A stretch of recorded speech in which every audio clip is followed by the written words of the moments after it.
So you just roll it in opposite directions, put your hands in opposite directions, and it makes a rope. And that's that's this disc, a slightly bigger one of those. And you just wrap that around the cake. We'll attach it with some water or some alcohol or whatever we find. We're going to use some water.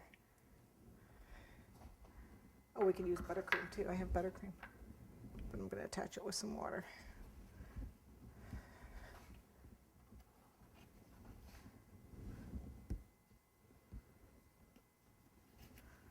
Okay, and I need to do all 3 tiers all the way around.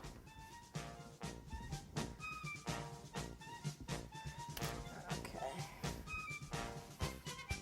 We have to do this a few more times.